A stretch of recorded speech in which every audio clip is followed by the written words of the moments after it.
Hello दोस्तों, तो आज की इस वीडियो में मैं आप लोगों के लिए सोल लैंड 2 का एपिसोड एक्सप्लेन करने वाला हूँ। साथ ही साथ मुझे पिछले कुछ दिनों से सर्दी और फ्लू हो चुका है, तो अगर आप लोगों को वॉइस थोड़ी थोड़ी चेंज लगे तो प्लीज एडजस्ट कर लेना। तो जैसा कि अब तक की कहानी में हम लोगों ने देख लिया था कि यूहो को खतरे में देखकर डाइटियान यूहो की बॉडी पर काबू करते हुए यहाँ ज़ीशुई के साथ फाइट करने शुरू हो गया था, जहाँ ज़ीशुई अपने डेड गॉड टावर का इस्तेमाल कर रही थी। इसलिए डाइटियान को खुद स्पेस टाइम ट्रैक पोर्टल का इस्तेमाल करते हुए यहाँ पर आना पड़ा। ज़ीशुई को इस बात की समझ तो आ गई थी कि डाइटियान काफी जरा खतरनाक है और वो उसे नहीं हरा सकती, इसलिए वो हार मानते हुए यहाँ से चली जाती है। जबकि डाइटियान ने भी यूहो से जाते जाते कहा कि इतने पावरफुल दुश्मन ना बनाया करो, ये तुम्हारे लिए अच्छा नहीं है। लेकिन यूहो कभी भी किसी के सामने हार नहीं मानता। यहाँ पर यूहो को डाइटियान की पावर का असली राज भी मालूम हो गया था कि डाइटियान की बॉडी के अंदर soul power condense solidify form में थी, इसी वजह से वो इतना सारा पावरफुल हो पाया। इसलिए यूहो ने भी अपनी सोल पावर को सोलिडिफाई करना शुरू कर दिया था ताकि वो भी डाइटियान की तरह खुद को ताकतवर कर सके।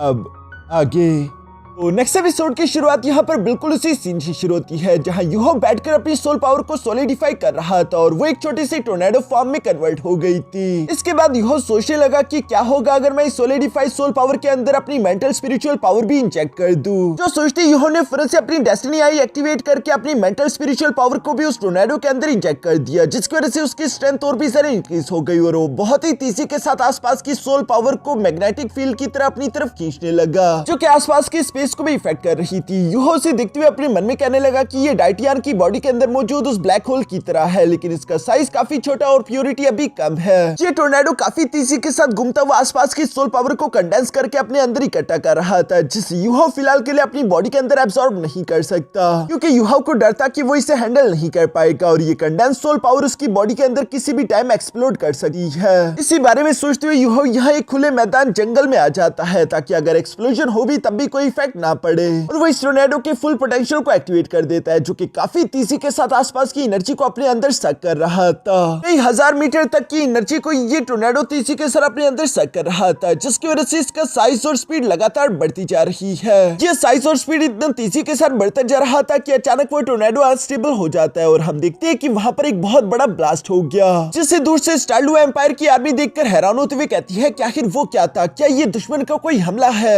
हमें जल्द से जल्द इस बारे में पता लगाने के लिए अपनी एक टीम को वहां पर भिजवाना होगा। दूसरी तरफ हम देखते हैं कि यूहो भी जंगल से वापस की तरफ आ जाता है, जहां उसने इस बारे में किसी को भी नहीं बताया था और वो अपने मन में कह रहा था कि वो एक्सप्लोजन काफी जरा खतरनाक था, हालांकि ये प्रोडक्ट तो अभी तक कंप्लीट भी नहीं हुआ। ये सब कहते हुए यूहो जैसे ही अपने टेंट के अंदर इंटर करता है, वो देखता है कि सामने की तरफ मिस टांग वुटोंग चेयर पर बैठते हुए काफी जरा गुस्से में दिखाई दे रही थी, जो कि यूहो को देखते हुए सवाल करके पूछती है, यूहो आखिर इतनी रात तुम कहाँ पड़ते, बिल्कुल एक बीवी की तरह। जो सुनकर यूहो भी घबराते हुए मिस टांग वुटोंग से कहता है कि असल में मैं ताजा हवा खाने बाहर गया था। इस पर मिस टांग वुटोंग दोबारा से सवाल करते हुए पूछती है कि आखिर ऐसी कौन सी ताजी हवा है जिसे खाने में इतना टाइम लग जाता है। यूहो बेचारा भी बहाना लगाते हुए कहता है कि वो क्या है ना कि आज की रात का मौसम काफी जरा अच्छा था, इसलिए मुझे थोड़ा टाइम ज्यादा लग गया। आसमान में सितारे काफी खूबसूरत दिखाई दे रहे थे, लेकिन दूसरी तरफ मिस टांग वुटोंग जब बाहर की तरफ देखती है तो आसमान में तो तूफान आया हुआ था, जिससे यूहो का झूठ पकड़ा गया, वो बुरी तरीके से फंस चुका था। तब ये अचानक यूहो को भी याद आया और वो मिस टांग वुटोंग से सवाल करते हुए पूछता है कि वैसे तुम्हें कैसे मालूम हुआ कि मैं अपने टेंट में नहीं हूँ, क्या तुम मुझ पर नजर रख रही थी? जिस पर अब मिस टांग वुटोंग घबराते हुए कहती है कि नहीं नहीं ऐसी कोई बात नहीं, मैं तो बस तुम्हारे टेंट के पास से गुजर रही थी और मैंने देखा कि तुम अपने टेंट में नहीं थे, लेकिन चलो ठीक है, अब चूंकि तुम पूरी तरीके से रिकवर हो चुके हो तो कल के दिन हम अपने एकेडमी वापस लौटेंगे। और ये कहती मिस टांग वुटोंग फौरन एम्बैरेस्ड होते हुए वहां से भाग गई। इसके बाद हमें नेक्स्ट डे मॉर्निंग का सीन दिखाया जाता है, जहाँ पर यूहो और उसके सारे के सारे दोस्त पूरी तरीके से तैयार थे यहाँ से वापस एकेडमी की तरफ लौट चलने को, मगर तभी अचानक एक सोल्जर तेजी के साथ भागता हुआ इन लोगों के पास आकर कहता है कि प्लीज रुक जाइए, मुझे मार्शल और प्रिंसेस ज्यू ने यहाँ पर भेजा है। जैसा कि आप जानते हैं कि इस वक्त फ्रंट लाइन पर कंडीशन अच्छी नहीं है, इसलिए वो दोनों वहाँ से फ्री नहीं हो पा रहे, लेकिन वो चाहते हैं कि हम आपके लिए एक अच्छी सी दावत का इंतजाम करें, जहाँ पर हमें मास्टर यूहो को एक स्पेशल नोबल टाइटल भी देना है, क्योंकि उन्होंने हमारे स्टारलू एम्पायर की काफी मदद की है। नोबल टाइटल एक बहुत बड़ी चीज है, लेकिन दूसरी तरफ यूहो यहाँ पर उस सोल्जर को मना करते हुए कहता है कि मैं मार्शल और प्रिंसेस ज्यू की काइंडनेस का शुक्रिया अदा करता हूँ, लेकिन मुझे नोबल टाइटल की कोई जरूरत नहीं। अगर किस्मत में लिखा हुआ तो हमारी मुलाकात दोबारा जरूर होगी। और ये कहती यूहाओ अपने दोस्तों के साथ वहाँ से रवाना हो गया, जबकि मिस नैनक्यू तो हैरान होती हुई कह रही थी कि सच में इसे नोबल टाइटल नहीं चाहिए।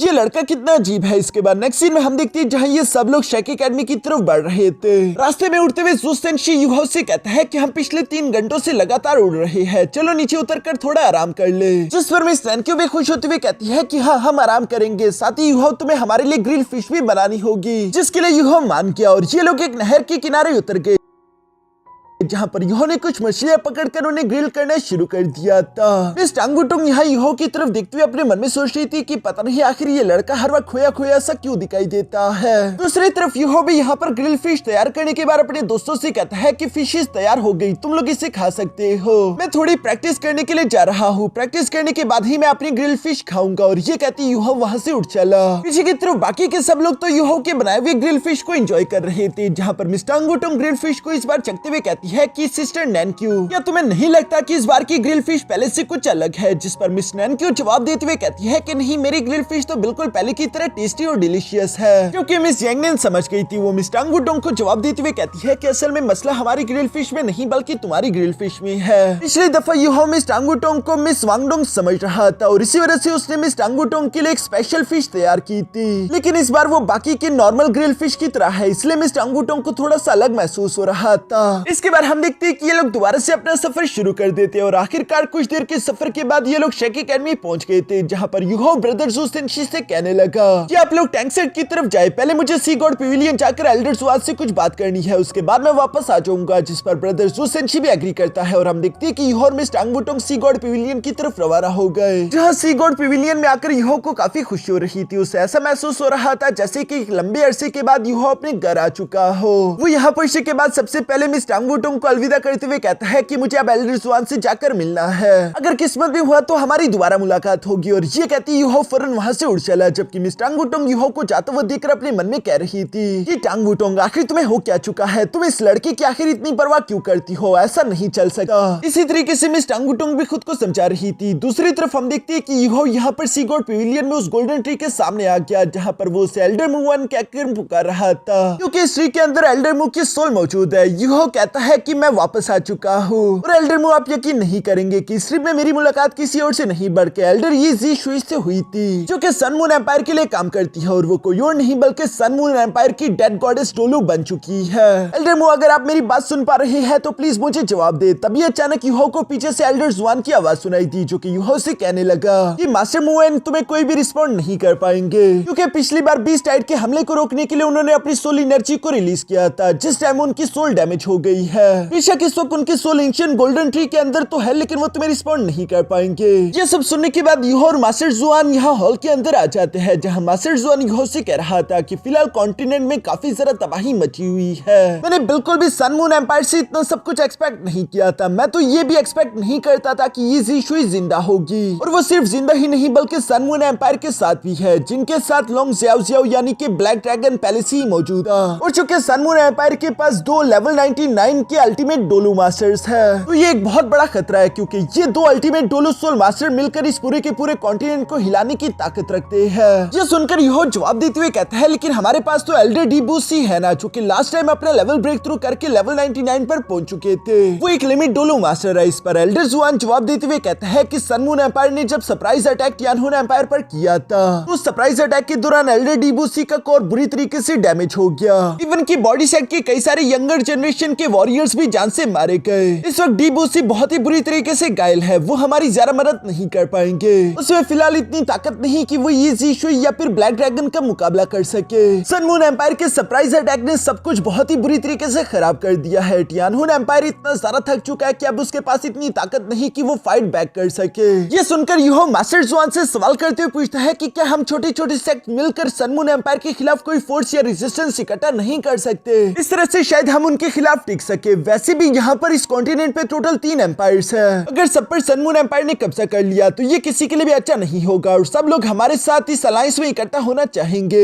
इस पर एल्डर जुआन यूहो को जवाब देते हुए कहता है कि तुमने जो कुछ भी कहा ये ऑलरेडी हम ट्राई कर चुके हैं और हमें कई सारे सेट से पॉजिटिव रिस्पांस भी मिला है, लेकिन ये अलायंस ज्यादा मजबूत नहीं हो सकती क्योंकि कई सारे लोग सन मून एम्पायर के पावरफुल सोल गाइडेंस से डरते भी है। इस वक्त फिलहाल के लिए हमारी अलायंस भी काफी कमजोर है। ये सारी बुरी खबरें सुनने के बाद यूहो को याद आया और वो एल्डर जुआन से कहता है कि मास्टर जुआन, मैं आपसे कुछ और भी डिस्कस करना चाहता हूँ। पिछली बार मिंगडू माउंटेन रेंज पर जब मेरा मुकाबला यी ज़ीशुई के साथ हुआ था तब लाइफ एंड डेथ सिचुएशन में रिवर्स ड्रैगन स्किल की वजह से डाइटियन ने मेरी बॉडी को पोसेस कर लिया, जहां उसने अपनी सोल पावर को स्पिरिचुअल फोर्स के थ्रू मेरी बॉडी के अंदर इंजेक्ट कर दिया था और इसी वजह से मैं यी ज़ीशुई के सामने टिक पाया। मगर उस फाइट के दौरान मैंने डाइटियन की सोल पावर सर्कुलेशन भी देख ली थी जो कि मुझसे बिल्कुल ही अलग है। उसे देखकर ऐसा लग रहा था जैसे कि कई सारे ब्लैक होल एक दूसरे से इंटरकनेक्टेड हो और उनमें कई सारी टेरिफाइंग स्पिरिचुअल पावर भी थी जो कि तीसरी के साथ सर्कुलेट कर रही थी। मुझे लगता है कि हमारी एकेडमी की टीचिंग के हिसाब से जो कि हमें सिर्फ सोल डोलो लेवल्स तक ही सिखाती है वो टेक्निक बिल्कुल अलग है जो कि टाइटल डोलो लेवल्स को कवर नहीं करती। मुझे लगता है कि टाइटल डोलो लेवल्स में इंटर करने के बाद सोल पावर बिल्कुल चेंज हो जाती है, लेकिन मैं अभी भी कुछ सोच रहा हूँ कि क्या वो ब्लैक होल की सोल पावर सिर्फ एक अल्टीमेट डोलो सोल मास्टर के अंदर ही होती है। अगर ऐसा है तो मुझे ये समझ नहीं आ रहा कि आखिर डाइटियन यी ज़ीशुई से ज्यादा ताकतवर कैसे था, क्योंकि यी ज़ीशुई ने अपने डेड गॉड टावर का इस्तेमाल किया था। अगर वो डेड गॉड टावर का इस्तेमाल ना करती तो डाइटियन आसानी के साथ उसे हरा सकता था। यहाँ पर यूहो की मुझसे ये सारी बातें सुनकर मास्टर जुआन तो काफी ज्यादा शॉक हो गए थे और वो यूहो से कहते हैं कि यूहो, मैंने बिल्कुल भी उम्मीद नहीं की थी कि तुम्हारी अंडरस्टैंडिंग इतनी जल्दी इस लेवल तक पहुंच जाएगी कि तुम ये सब कुछ समझ पाओ। और हाँ, तुमने जो कुछ भी कहा वो बिल्कुल सही है। लेवल 90 यानी कि टाइटल डोलो लेवल्स पर पहुंचने के बाद सोल मास्टर की सोल पावर बदल जाती है, वो लिक्विड फॉर्म से सॉलिड फॉर्म में कन्वर्ट हो जाती है, जिसके बाद ही लेवल 90 से आगे ब्रेक थ्रू करना काफी ज्यादा डिफिकल्ट हो जाता है। ये सुनकर यूहो सवाल करते हुए पूछता है कि आखिर ऐसा क्यों, जिस पर मास्टर जुआन जवाब देते हुए कहते हैं कि जब तुम्हारी बॉडी के अंदर मौजूद सोल पावर एक दफा सॉलिड फॉर्म में कन्वर्ट हो जाएगी तो वो तेजी के साथ फ्लो नहीं कर सकती, और चूंकि वो सॉलिड फॉर्म में है वो लिक्विड फॉर्म की तरफ फ्लो नहीं कर सकती, तो इसी वजह से तुम्हारे लिए लेवल ब्रेक थ्रू करना भी आगे के लिए काफी ज्यादा डिफिकल्ट हो जाता है।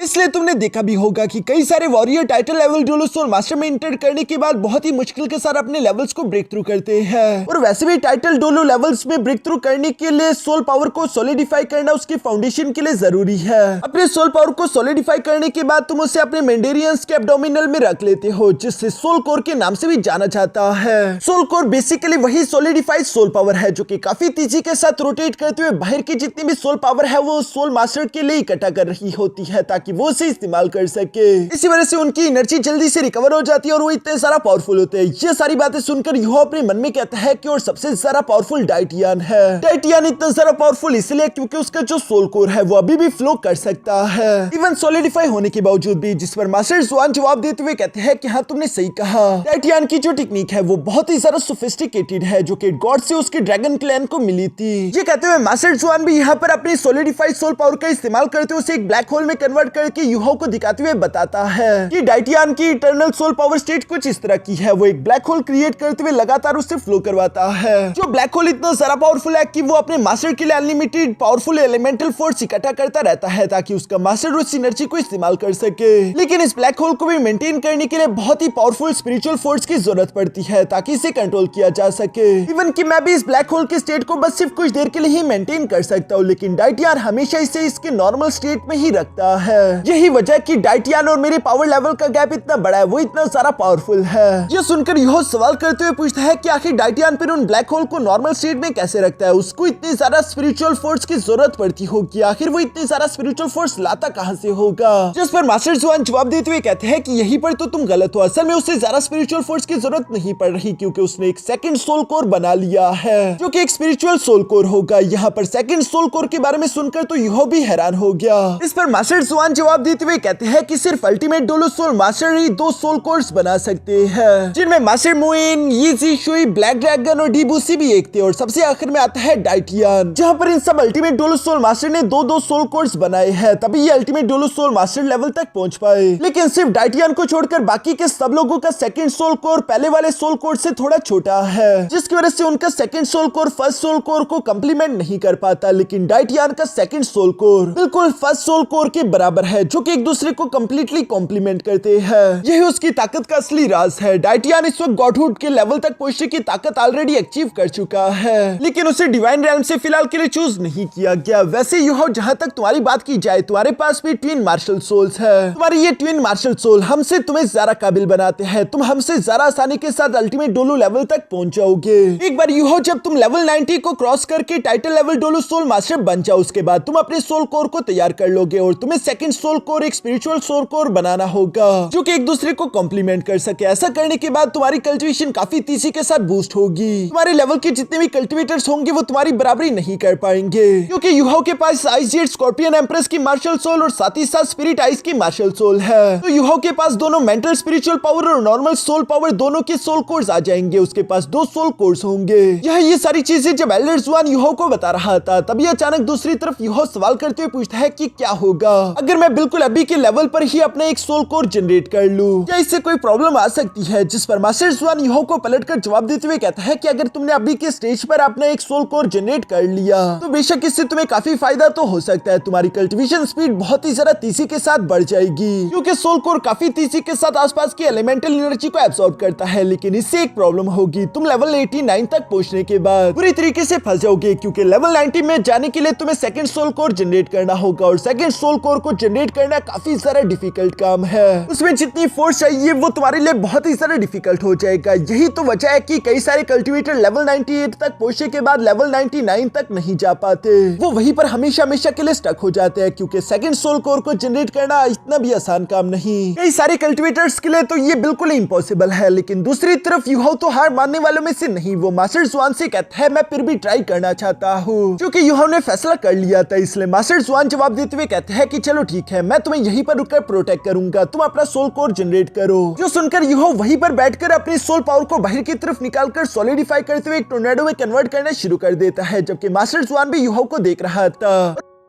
वो धीरे से कहता है कि चलो शाबाश, मुझे दिखाओ कि आखिर तुम किस लेवल तक जा सकते हो। दूसरी तरफ हम देखते हैं कि यूहो यहाँ पर अपनी सोल पावर को सॉलिडिफाई करने की कोशिश कर रहा था, जिसकी वजह से वहाँ के आसपास के स्पेस में डिस्टर्बेंस आना शुरू हो गई। साथ ही सोल पावर को सॉलिडिफाई करने की वजह से यूहो की स्पिरिचुअल पावर काफी ज्यादा तेजी के साथ डिप्लीट हो रही थी। जहाँ पर हम देखते हैं कि यूहो अपने सोल कोर को बनाने की कोशिश में लगातार अपनी स्पिरिचुअल पावर को डिप्लीट कर रहा था। 50%, 60%, 70%। इसी के साथ अपनी स्पिरिचुअल एनर्जी को इस तरह से डिप्लीट होता हुआ देखकर यूहो भी काफी ज्यादा परेशान हो जाता है। दूसरी तरफ हम देखते हैं कि यहाँ पर यूहो की बॉडी से निकलने वाली एनर्जी काफी खतरनाक तरीके से आसमान को जाकर टच कर रही थी, जिसे दूर दूर से देखा जा सकता था। सी गॉड पवेलियन के जितने भी एल्डर्स थे वो सबके सब फौरन से गोल्डन ट्री की तरफ खींचे चले आए। उन्हें लग रहा था कि शायद कोई cultivator title level Douluo soul master में इंटर करने वाला है, क्योंकि ऐसी एनर्जी तब के टाइम ही देखी जा सकती है। लेकिन आखिर शेक एकेडमी में ऐसा कौन सा कल्टिवेटर होगा जो कि title level Douluo soul master में इंटर करने वाला है? वो लोग बेसब्री से जानना चाहते थे। और वैसे भी अंदर की तरफ एल्डर जुआन मौजूद है उस कल्टिवेटर को प्रोटेक्ट करने के लिए, तो इसलिए इन लोगों को फिलहाल अंदर जाने की कोई जरूरत नहीं। जबकि दूसरी तरफ बाहर हम देखते हैं कि सारा के सारा शेक एकेडमी ही उस खतरनाक एनर्जी को फ्लोट होता हुआ देख रहा था।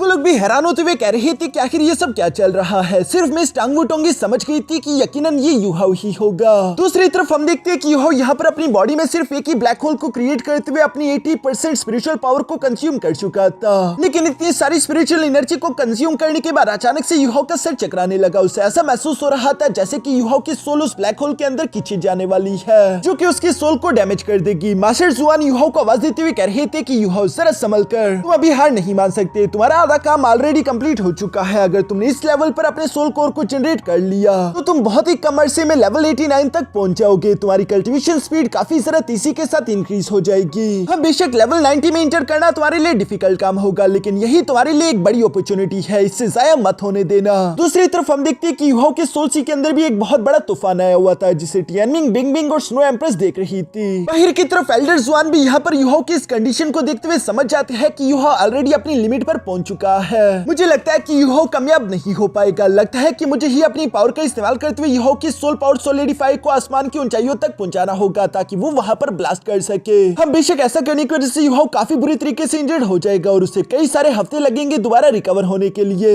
लेकिन उसकी सोल को बचाने के लिए ये जरूरी है मास्टर जुआन ये सब सोच रहे थे और इससे पहले कि यहाँ यूहाओ की सोल को वो ब्लैक होल निकल जाता, तभी अचानक हम देखते हैं कि टियानमिंग यहाँ पर अपने सिल्क आर्म फॉर्म में आ जाता है, जहाँ पर हम देखते हैं कि वो तीसी के साथ अपने लाइफ रिफ्लेक्शन शील्ड का इस्तेमाल करते हुए यूहाओ की सोल को बचा लेता है। साथ ही साथ उसने अपनी लाइफ सोर्स पावर को यहाँ यूहाओ के साथ मर्ज करना शुरू कर दिया था, जहाँ पर वो यूहाओ से कह रहा था कि यूहाओ फिक्र ना करो, मैं तुम्हारे साथ हूँ, मैं तुम्हें संभाल लूंगा, तुम बस अपना काम जारी रखो। लेकिन मिस बिंगमिंग ये देखकर काफी ज्यादा सरप्राइज हो गई थी। वो कहती है कि टियानमिंग आखिर तुम ये क्या कर रहे हो, तुम अपनी लाइफ सोर्स पावर को यूहाओ की बॉडी के अंदर चैनल कर रहे हो, तुम जानते हो ना कि इसका अंजाम क्या होगा। अगर यूहाओ गॉडहुड लेवल तक जाने में नाकाम हो जाता है और एक दिन वो मारा गया तो तुम भी उसके साथ मारे जाओगे। इवन कि मिस बिंगमिंग और स्नो एम्प्रेस चाहे तो वो यूहाओ के सोल सी को छोड़कर किसी और के सोल सी में जा सकती है। ये सुनकर टियानमिंग जवाब देते हुए कहता है कि हाँ मैं जानता हूँ, लेकिन जब मैं पहली बार यूहाओ से मिला था तो मैंने यूहाओ को चूज किया और मैंने फैसला किया था कि अब मेरी जिंदगी और मौत दोनों यूहाओ के साथ ही होगी। यह यूहाओ टियानमिंग के आसपास रहते उसके सोल को प्रोटेक्ट कर रहा था, जबकि बाहर की तरफ मास्टर जुआन भी ये सब देखते हुए हैरान होकर कह रहे थे